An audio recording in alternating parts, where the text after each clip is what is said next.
লা হাওলা ওয়ালা কুওয়াতা ইল্লা বিল্লাহ এই আমলের মাধ্যমে দোয়া কবুলের গল্প। এই আমলের বিষয়ে আমরা বলেছিলাম যে এই আমল দ্বারা পৃথিবী জয় করা সম্ভব। সুবহানাল্লাহ, এই গল্পটা শুনলে আপনারা বুঝতে পারবেন। আজকের এই দোয়া কবুলের গল্পটি এমন একটি দোয়া কবুলের গল্প যা আপনাকে অবাক করে দেবে। আল্লাহ তাআলার রহমত, আল্লাহ তাআলার কুদরত, আল্লাহ তাআলার কারিশমা যা আপনাকে ভাবনায় ফেলে দেবে। সত্যি আল্লাহ তাআলা চাইলে কি না সম্ভব। আল্লাহ তাআলা চাইলে সবকিছুই সম্ভব। কারণ আল্লাহ তাআলা যদি কোনো কিছু করতে চান তাহলে শুধুমাত্র কুন বললেই সেই কাজটা হয়ে যায়। তা আল্লাহ তাআলার কাছে কোনো কিছু অসম্ভব নয়। সম্ভব অসম্ভবের ধাঁধা শুধুমাত্র আমাদের মধ্যে। আমরা যদি একবার এই অসম্ভবের ধাঁধা থেকে বের হয়ে আসতে পারি তাহলে আপনার কাছে যে কাজগুলো অসম্ভব লাগে সেই কাজগুলো নিমিষে আল্লাহ তাআলা সম্ভব করে দেবেন। এই দোয়া কবুলের গল্পটি শোনার পরে আল্লাহর প্রতি ভরসা আসবে এবং দোয়ার প্রতি আগ্রহ বাড়বে এবং অন্তর হালকা হবে, কনফিডেন্স পাবেন। তো চলুন দোয়া কবুলের গল্পটা আমি আপনাদেরকে হুবহু পড়ে শোনাই। আপনারা যদি আপনাদের বাস্তব জীবনের দোয়া কবুলের গল্প আমাদের সঙ্গে শেয়ার করতে চান তাহলে অবশ্যই আমাদের ইমেল আইডির মাধ্যমে শেয়ার করতে পারেন। আমাদের চ্যানেলে প্রচার করা হবে।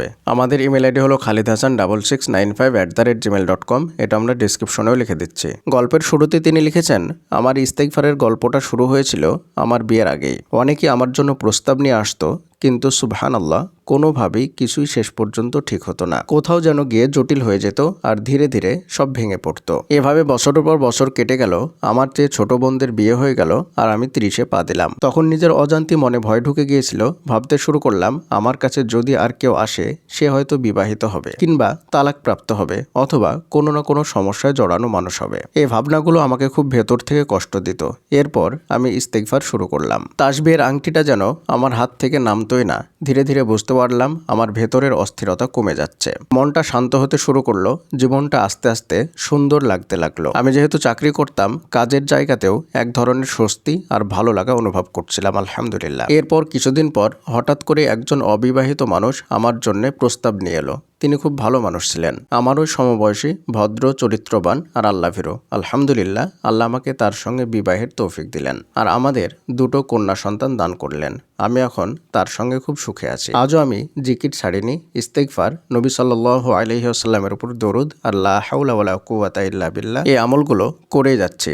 এখন এমনও সময় আসে যখন আমার কোনো নির্দিষ্ট চাওয়া বা সমস্যা থাকে না, তবুও আমি জিকির করি, কারণ এগুলো আমার অন্তরকে প্রশান্ত করে, মনকে শান্ত রাখে। সুবহানাল্লাহ। প্রিয় দিনী ভাই এবং বোনেরা, গল্পটা আপনারা নিজে কানেই শুনলেন। লা হাওলা ওয়ালা কুওয়াতা ইল্লা বিল্লাহ এই আমল সম্পর্কে গত কয়েকদিন আগে আমরা একটা বিস্তারিত ভিডিওতে আলোচনা করেছি। ওই ভিডিওতে আপনারা বুঝতে পেরেছেন যে লা হাওলা ওয়ালা কুওয়াতা ইল্লা বিল্লাহ এই আমলটা কতটা পাওয়ারফুল আমল। এই আমল দ্বারা পৃথিবী জয় করা সম্ভব।